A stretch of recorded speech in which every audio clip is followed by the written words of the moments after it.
Shalom Aleichem, meu irmão e minha irmã, como vão vocês? Que Hashem vos abençoe em nome de Yeshua Mashiach.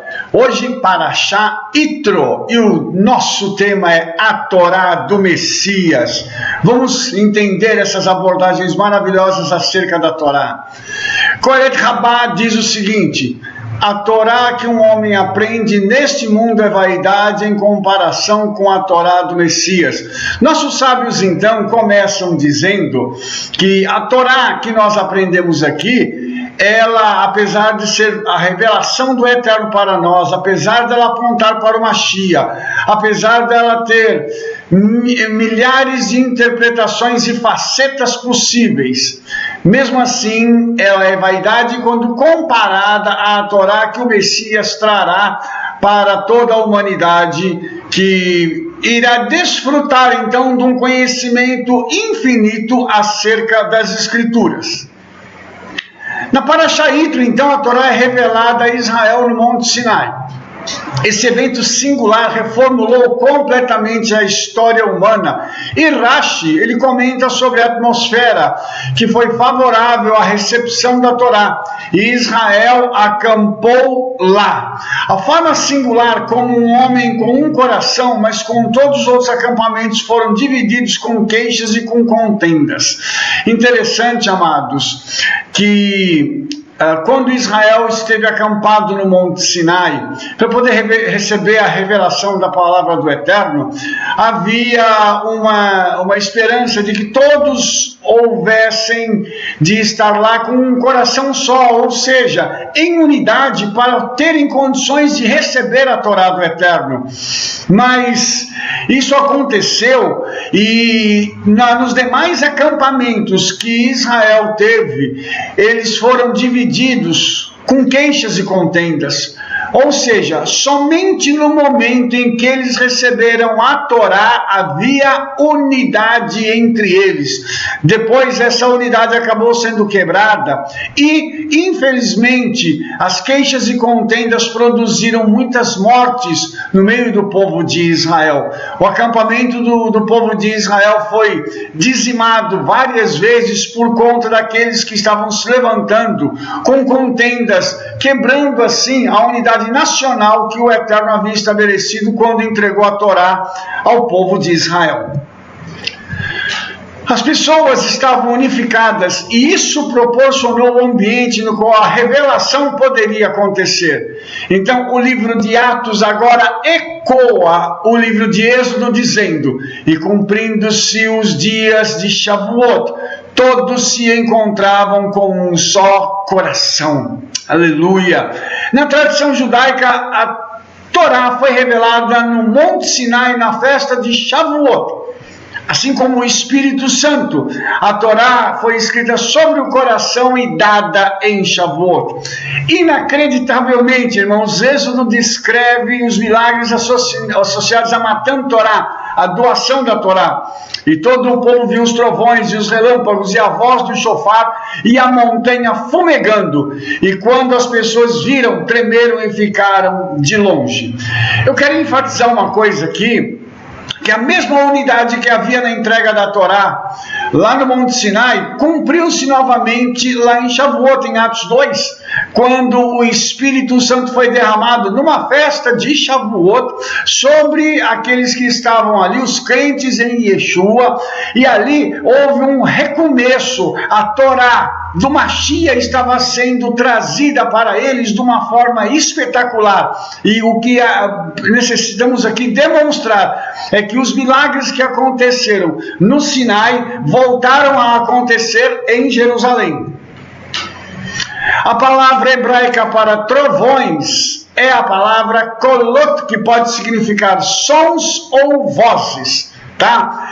E todo o povo viu as vozes. Isso também é uma coisa muito interessante, porque segundo os nossos sábios, quando a Torá foi dada, abriu-se como se fosse uma grande tela diante do povo, e todas as vezes que o Eterno falava alguma coisa, as letras eram escritas nos céus, e as palavras foram vistas por eles. Isso é uma coisa muito interessante, porque num local onde não havia tecnologia, não havia telão, não havia forma de se projetar nada, o próprio Eterno se encarregou de fazer com que as palavras fossem vistas. Isso foi um grande milagre. E depois de feito uma pesquisa aí em todo o mundo, se descobriu que a única língua na qual se pode fazer com que esse milagre aconteça é o hebraico, ok? Ou seja, a projeção das palavras faladas na forma como aconteceu no Sinai, só pode acontecer através da língua hebraica, que é uma língua sagrada. Então, é como se nos céus estivessem havendo sinais daquilo que o Eterno estava falando com o seu povo, daquilo que ele desejava comunicar à nação de Israel. Pode ser perguntado, como é possível ver um som? O Midrash diz, eles viram o que é comumente ouvido e ouviram o que é normalmente visto. Isso está no Midrash Lechatov, de Rashi.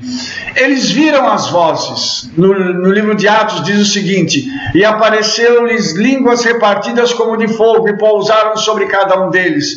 É como se em Atos estivesse havendo uma repetição do que aconteceu no Sinai, só que ao invés de aparecer para todas as pessoas, elas estavam sobre cada uma das pessoas que estavam sendo visitadas pelo Ruach HaKodesh. Interessante que aqui, essas pessoas representavam toda a nação de Israel, ou seja, em Jerusalém, o milagre das palavras serem vistas, das línguas serem vistas como fogo, se repete para fazer uma conexão com aquilo que aconteceu lá no Sinai, quando a Torá foi dada. Um milagre conectado a outro milagre. Nas traduções modernas, a palavra fendida é traduzida por dividida, separada ou distribuída. Línguas como de fogo apareceram e foram distribuídas para eles, ou para elas, e pousaram em cada um deles, para as pessoas, no caso aqui. Isso é incrível, já que a tradição judaica confirma a ideia, O Midrash Rabbah diz, Rabi Joanã diz que a voz do Eterno, tal como foi pronunciada, dividiu-se em 70 vozes, em 70 línguas, de modo que todas as nações deviam entender. Então, essa fala aqui de Rabi Joanã, ela está conectada de uma forma direta com aquilo que aconteceu lá em Atos 2, na festa de Shavuot. Por quê? Porque o que Rabi Joanã está dizendo aqui é que com a voz do Eterno, quando ela foi pronunciada, ela se divide em 70 línguas, em 70 vozes. Então o que aconteceu lá em Atos 2 é que as pessoas ouviram falar, cada um no seu próprio idioma. Aleluia! Ou seja, a tradição rabínica estava se cumprindo diante dos olhos dos judeus ali em Atos capítulo 2, na cidade de Jerusalém. Isso não é incrível? Atos continua. Todos ficaram cheios do Espírito Santo e começaram a falar em outras línguas, pois o Espírito lhes dava a capacidade de falar. Quando esse som foi ouvido, a multidão se uniu e ficou perplexa, porque todos os ouviram falando em sua própria língua. Então, esse texto agora, ele está explicando aquilo que a tradição judaica diz, que Rabi Joanã disse, e que eu li agora há pouco para você. Um milagre que aconteceu com os nossos irmãos em Jerusalém já tinha sido declarado pelos nossos sábios. Então, quando isso tudo aconteceu, nada mais é do que uma confirmação de que a primeira Torá foi dada no Sinai. A confirmação da Torá viva foi dada lá em Atos 2, anunciando então que Yeshua é o cumprimento desta Torá. Ele é a Torá viva, ele é a Torá que viria para trazer redenção ao homem. Observe agora esses incríveis paralelos do Midrash Rabbah. Quando o Eterno deu a Torá no Sinai, ele mostrou incontáveis maravilhas a Israel com sua voz. Repare aqui que o que o povo está vendo é através da voz do Eterno. O que aconteceu? O Eterno falou e a voz reverberou pelo mundo. Diz: todas as pessoas perceberam os trovões. Note que não diz o trovão, kol, mas os trovões, kolot. Portanto, Rabi Yonatan diz que a voz do Eterno, conforme foi pronunciada, se dividiu em 70 vozes, em 70 idiomas, de modo que todas as nações deviam entender. Quando cada nação ouviu a voz em seu próprio vernáculo, suas almas partiram, salvo Israel que ouviu, mas que não foram feridos. Então, se você pegar esse texto com aquilo que nós acabamos de ler em Atos 2, as pessoas que vinham de fora de Israel, que eram judeus, obviamente, mas que vieram de fora de Israel e que haviam nascido na diáspora, agora em Israel estavam ouvindo a palavra do Eterno, como se fosse essas vozes, esses trovões que estavam ali falando com eles das grandezas do Eterno e do Messias no seu próprio vernáculo de nascimento. Ou seja, o Eterno mais uma vez faz um grande milagre para mostrar quem ele é para o povo de Israel, mesmo na diáspora. E eles, quando saíssem e retornassem para os seus locais de nascimento, fora de Israel, deveriam então anunciar esta palavra, anunciar as boas novas que haviam ouvido naquele lugar e falar sobre o Mashiach e Yeshua. Em Êxodo diz: caiu o povo naquele dia cerca de 3.000 homens. Houve um problema que em Israel, lá no Monte Sinai, na época que eles estavam caminhando, morreram 3.000 homens por conta de um pecado. E parece que um tikkun, ou um reparo, foi feito para isso, lá no livro de Atos. Depois que a Torá foi dada, o pecado foi cometido e morreram 3.000. Em Atos diz o seguinte: então aqueles que de bom grado receberam sua palavra foram imersos. Foram adicionados naquele dia cerca de 3.000 almas. Interessante que os que morreram por causa do pecado, lá em Atos, há uma redenção quando eles recebem a Torá do Mashiach. A Torá, ela acabou trazendo juízo para o povo no Sinai, mas lá em Jerusalém, a Torá acabou trazendo salvação e redenção, e foram adicionados naquele dia cerca de 3.000 almas, ou seja, há uma compensação histórica, mostrando que a Torá é dada e pode haver juízo, mas quando a Torá é dada e há obediência, a salvação, ela se manifesta na vida das pessoas através de Yeshua HaMashiach. A restauração de uma linguagem que todos possam entender é uma reversão da maldição da Torre de Babel. A terra inteira era de um idioma e de um só discurso. Eles disseram: vamos construir uma cidade, uma torre cujo topo chega aos céus, e façamos um nome para não sermos dispersos na superfície de toda a terra. O Eterno desceu então para ver a cidade e a torre que os filhos dos homens construíram. Hashem disse: eis que eles são um só povo e eles têm uma só língua. E é isso que eles começam a fazer. Agora nada será negado a eles o que eles pretendem fazer. Venha, vamos descer e confundir a língua deles para que eles não entendam a fala uns dos outros. Então Hashem os espalhou de lá na superfície de toda a terra e eles pararam de construir a cidade. Engraçado que Babel, e essa palavra em hebraico significa confusão, havia um espírito de unidade, mas para que houvesse rebelião. Então, quando a unidade é estabelecida para haver rebelião, o Eterno quebra esta unidade. Olha que interessante isso, o Eterno quebrou a unidade deles, eles falavam um só idioma, certamente o idioma que eles falavam era o hebraico, tá?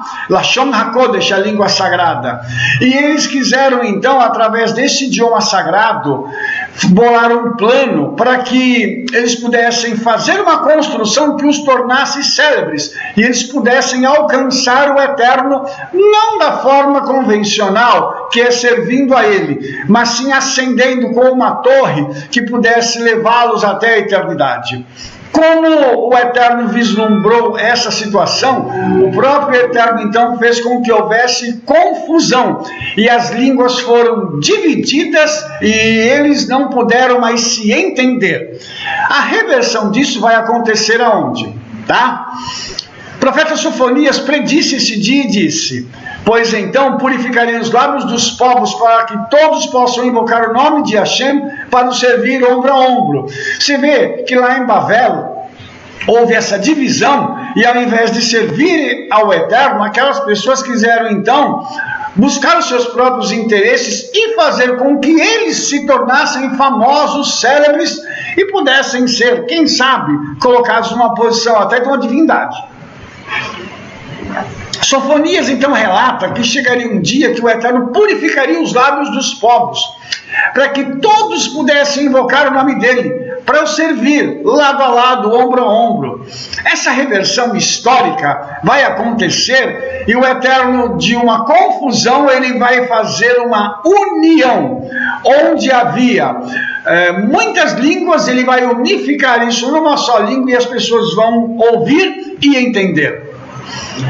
O livro de Êxodo diz: as tábuas eram obras de Elohim, e a escrita era a escrita de Elohim gravada nas mesas ou nas tábuas, né?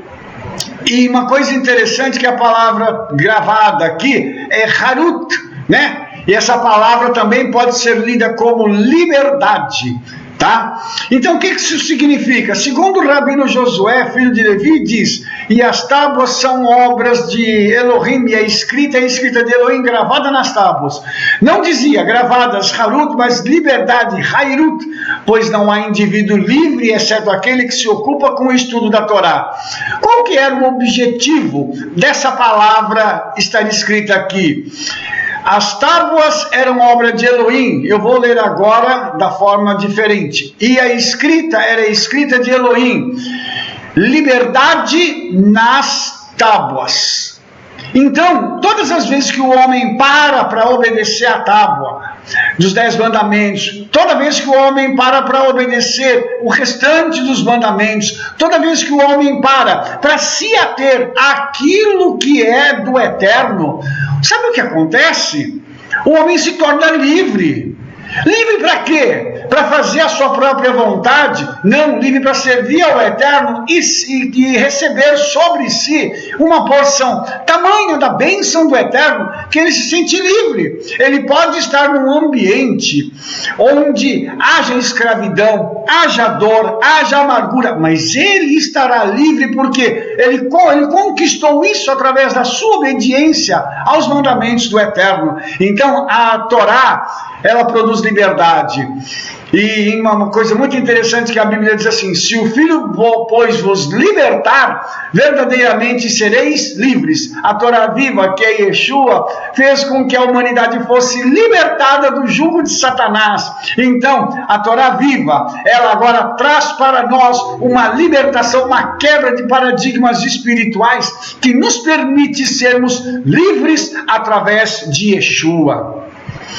Essa tradição é aparentemente citada por Yaakov, o irmão de Yeshua, quando ele diz: aquele que olha para a perfeita Torá da liberdade e continua, não sendo um ouvinte que esquece, mas um fazedor da obra, esse homem será abençoado no que faz. Olha só que interessante, a palavra usada aqui é harut novamente, e está conectada a liberdade que o homem recebe em Yeshua. Ou seja, quando eu estou em Yeshua e eu olho para essa Torá perfeita da liberdade, que é o próprio Mashiach, eu continuo servindo ao Senhor. Eu não só ouço, mas eu faço, eu obedeço, eu vivencio a Torá de Yeshua a cada dia. Eu sou abençoado. Eu recebo na minha vida cura, libertação, restauração, e posso testemunhar isso a todos aqueles que necessitam. Aleluia! Então o meu reino, a minha liberdade, ela continua nas minhas mãos, porque eu fui liberto através do Mashiach. Então eu devo permanecer sempre com os meus olhos voltados para ele. O livro de Hebreus diz: olhando para Yeshua, autor e consumador da nossa fé. Uma fé que traz liberdade, uma fé que traz redenção, uma fé que traz salvação, e uma fé que, quando falada, quando transmitida a outros, causa resultados impressionantes na vida de todos aqueles que ouvem, obedecem e recebem a Yeshua. O Zohar comenta sobre o significado mais profundo desse conceito. Portanto, as Escrituras proclamam: as tábuas eram o trabalho do Eterno, desde quando o mundo ainda estava sob a égide do nome Elohim, antes do sábado ter entrado. A escrita também foi a escrita de Elohim, fogo negro sobre o fogo branco, e foi Harut gravada, porque o jubileu proclama a liberdade, Heirut, para todos os mundos. Interessante, amados, que o Zohar, ele vem trazer esse conceito falando sobre o mundo quando ele estava sob a égide, sob o comando do Eterno, desse nome, antes do Shabat entrar, ou seja, a criação, ela veio sendo costurada pelo Eterno até a entrada do Shabat. No Shabat, então, aquele período de descanso, tá? E quando se proclama o descanso, está se falando também de um jubileu, que é o tempo da liberdade que o homem recebe para ele poder gozar de todos os bens que o Eterno lhe tem dado. Então, o jubileu Yovel é aquele tempo em que o Eterno restaura a Israel e a todos aqueles que lá residem os seus bens, as suas fortunas, e faz com que o homem possa gozar durante todo um ano da presença dele. Ou seja, naquele ano o objetivo não é ganhar dinheiro, é se dedicar somente ao serviço do Eterno. Então, que nós tenhamos também no Shabat essa mesma conotação, essa mesma visão. O Shabat é o dia de nós servirmos ao Eterno, de nós nos desvincularmos das preocupações materiais, daquelas coisas que a gente faz todo dia. Vamos então olhar para essa situação e dizer assim como o Eterno gravou os 10 mandamentos nas tábuas e nos deu no Shabat, para que nós possamos ter liberdade, que nós possamos vivenciar o Shabat e sermos plenamente libertos através da obediência dessa palavra. O próprio Yeshua guardou o Shabat e mostrou a mim e a você como é maravilhoso obedecer ao Eterno. Muitas vezes é ensinado que a Torá é escravidão. Isso só é verdade se interpretarmos incorretamente e aplicarmos mal a Torá. Israel não se libertou quando eles deixaram o Egito. Eles se tornaram verdadeiramente livres quando aceitaram e aplicaram a Torá. A Torá é liberdade. Amados, quantas vezes nós já ouvimos isso? Pessoas nos perguntando: você está voltando para a lei? Mas você agora está voltando para aquele padrão estranho, esquisito, que o pessoal tinha lá no passado? Na realidade, amados, a Torá ela não traz escravidão, porque a Torá é o próprio Yeshua. A Torá ela traz para nós uma liberdade. A Torá traz para nós um conhecimento que nos liberta, que nos coloca num outro patamar. E quando nós começamos a viver a Torá, a comer kasher, a guardar Shabat, a se preocupar com a vida dos outros, a olhar para situações e começar a ter um discernimento mais profundo. Então, isso sim nos mostra o quanto nós somos livres, porque nós podemos fazer a opção de não quebrarmos a palavra do Eterno. Isso sim é liberdade. Escravidão é aquilo que as pessoas têm e vivem, em que elas são obrigadas a fazer algo que contraria, inclusive, a palavra do próprio Deus. Então, isso sim é escravidão. E nós não vivemos debaixo da escravidão, vivemos debaixo da liberdade a qual Yeshua nos libertou e nos conduziu para estarmos nesse momento histórico de nossas vidas aqui. O meu convite a você é que você receba Yeshua, que você permita que essa Torá da liberdade te liberte, que essa Torá viva te transforme e te mostre os grandes segredos que estão na Torá, revelando o Mashiach. Porque a Torá ela aponta para o Mashiach, ela vai sempre revelar Yeshua. Então, não perca a chance de ter essa bênção na sua vida e de compreender que a Torá e a Torá do Messias são uma só e que uma aponta para a outra. Fogo preto sobre fogo branco. Um rolo da Torá ele é escrito com tinta preta sobre pergaminho branco, geralmente feito na pele de um cordeiro. Mas a Torá precedeu a criação do universo físico. O livro de Deuteronômio diz: à sua direita estava uma lei de fogo para eles. O Zohar então comenta que a Torá foi escrita com o fogo negro no fogo branco. Aqui tem uma coisa interessante, amados, porque quando a Torá ela é escrita, quando um pergaminho da Torá ele é preparado e ele é feito, ele geralmente é feito sobre a pele de um animal kasher, e geralmente é um cordeiro. Então você imagina que a palavra do Eterno foi escrita sobre a pele de um cordeiro. Isso te lembra alguma coisa? E é interessante a gente perceber que isso é algo que já vem desde a época da fundação do mundo, porque a palavra do Eterno nos diz que Yeshua morreu antes da fundação do mundo, para poder nos trazer a salvação. E quando Adão e Eva pecam, a Bíblia diz que o Eterno matou um animal para que eles pudessem ser vestidos, e a tradição rabínica diz que o animal que morreu foi um cordeiro. Ou seja, a palavra do Eterno foi escrita sobre a pele de um cordeiro, para trazer a mim e a você a revelação da pessoa dele, fogo preto sobre fogo branco. A enciclopédia judaica, então, ela elucida essa ideia dizendo o seguinte: a forma mais radical que essa visão tomou foi associada à Haggadah talmúdica, segundo a qual, antes da criação do mundo, toda a Torá era escrita em fogo negro sobre fogo branco. É o tal do preto no branco, entendeu? Já no início do século XIII, a noção ousada foi expressa que, na realidade, o fogo branco compreendia o verdadeiro texto da Torá, enquanto o texto que apareceu no fogo negro era meramente a lei oral mística. Portanto, segue-se que a verdadeira lei escrita tornou-se inteiramente invisível à percepção humana e está presentemente oculta no pergaminho branco do rol da Torá, cujas letras negras nada mais são do que um comentário sobre esse texto desaparecido. No tempo do Messias, as letras dessa Torá branca serão reveladas. Essa crença é referida em vários textos clássicos dos Hassidim também. Esse texto da enciclopédia judaica, ele mostra para a gente uma coisa: de onde vem a expressão preto no branco que eu acabei de citar, e mostrando o seguinte, que aquilo que nós temos da Torá, ela é uma Torá bacana, ela é uma Torá profunda, sim, mas que o mais profundo do que isso está oculto ainda e que vai ser revelado pelo Mashiach, como eu disse no princípio desse vídeo. Então, imagine o que Yeshua ainda vai mostrar para a gente acerca da palavra dele. Imagine o que ele ainda vai nos revelar acerca das Escrituras. Eu não sei qual é o seu hábito, mas eu amo estudar a palavra do Eterno. E eu imagino como é que eu vou estar, como é que eu vou me sentir quando Yeshua começar a ensinar todas essas coisas e eu puder estar ali para aplaudir, para me regozijar, vendo tantas revelações ocultas na palavra do Eterno.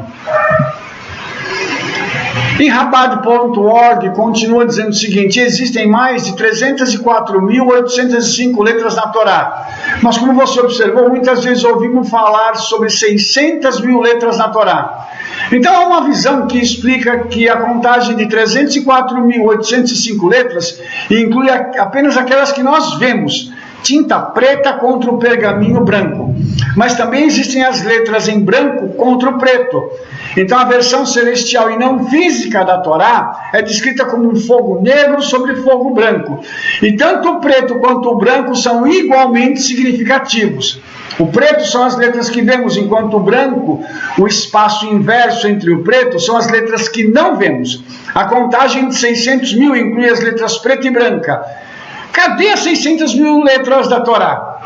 Eu gostaria só de fazer uma observação aqui muito interessante para os irmãos. Que quando o povo de Israel saiu do Egito, eram cerca de 600.000 pessoas. É como se cada letra da Torá, visível e invisível, estivessem saindo do Egito. Será que você consegue perceber isso? Que quem estava saindo do Egito, o Eterno estava tirando do Egito o seu povo. Os visíveis e os invisíveis estavam saindo de lá também. Ou seja, isso remonta a nós também, ao tempo em que os crentes em Yeshua estão sendo resgatados, os visíveis e os invisíveis. aqueles que nós entendemos que são salvos e aqueles que nós nem sabemos e que serão salvos também pela misericórdia do Senhor. E uma outra coisa interessante, que se nós fizermos uma redução desses 600 mil, dá só o número 6. Tá? E o número 6, ele aponta novamente para uma questão muito interessante, que é o número do homem. Ou seja, qual é o objetivo da Torá e das letras da Torá? Trazer redenção ao homem, trazer conhecimento ao homem, trazer bênção ao homem. A Torá foi feita para o homem, ela foi escrita e promulgada para poder trazer bênção para a vida do homem. Por isso o número 6 está repetido aqui. Aqui está um exemplo do preto no branco, tá? A letra preta e a branca oculta por trás dela. Então nós temos um dito aqui: quando o nosso Messias justo vier, ele também nos fará entender os espaços em brancos na Torá. Tá? Aqui está a forma gráfica daquilo que foi dito instantes atrás. Michael Munk diz: a soma total do conhecimento humano deriva da Torá, porque o universo é um produto da Torá, que é a planta do mundo. Quando sua palavra inefável tomou forma física, os céus e a terra se tornaram a roupa para a palavra do Eterno, que infunde a criação, e sem o qual a criação não continuaria a existir. Essa também é uma questão muito interessante, porque quando esse nosso amado irmão faz esse comentário, ele está dizendo que a Torá, ele é a planta, ela é o projeto do universo, ou seja, através da Torá, o Eterno projetou o mundo e todo o universo conhecido de então. O que ocorreu? Quando Yeshua então começou a abrir a boca o universo veio à existência através da palavra, essa criação, ela se torna como se fosse a roupa da Torá. Ou seja, ela se torna o resultado da Torá começar a ser falada dentro do universo pelo Criador. Então, quando o Criador começa a abrir a sua boca e falar, as coisas começam a acontecer e a criação vai se manifestando, tá? Então, a Torá espiritual que precedeu o mundo físico tornou-se revestida de tinta e pergaminho. A sabedoria de Elohim assumiu a forma dos 603 mandamentos, que é o próprio Yeshua. Olha só que interessante, Yeshua, ele é a sabedoria do Eterno, e ele acabou então se transformando nesse que vai trazer a criação à existência. Lembrando que esses preceitos não são fenômenos isolados, eles são aspectos interrelacionados de uma única Torá. Todos os mandamentos, eles precisam ter relação e conexão entre si para que eles entendam, para que eles possam compreender, então, e trazer à existência aquilo que não existe. Os mandamentos em si se relacionam. Um tem a compreensão do outro no mundo espiritual e eles geram algo no mundo físico para nós. Então, se você pegar todos os mandamentos, eles se comparam ao corpo humano, que quando eles trabalham juntos e de forma eficaz, eles geram vida e saúde para todo o corpo. Nós só temos vida e saúde se obedecermos a palavra do Eterno de forma plena e eficaz. João elucida que à medida que a Torá primordial se tornou revestida de tinta e pergaminho, também se revestiu de carne e sangue. No princípio era a palavra, e a palavra estava com Elohim, e a palavra era Elohim, e a palavra se fez carne e habitou entre nós. É interessante, né, que o Cordeiro morreu para poder revestir Adão e Eva de uma roupa. E aqui a própria palavra, ela veste-se de uma roupa humana, carne e sangue, para que ela possa habitar entre nós e, consequentemente, reverter a maldição do Gan Eden, que pelo pecado o mundo foi amaldiçoado. E quando o Messias vem, ele não peca e a sua morte, então, traz a vida eterna. O pecado que trouxe a morte foi revertido na obediência de Yeshua, trazendo vida eterna. O homem de carne peca e traz maldição para o mundo. O homem de carne não peca, é morto como um justo e traz redenção ao mundo. O paralelo é realmente impressionante.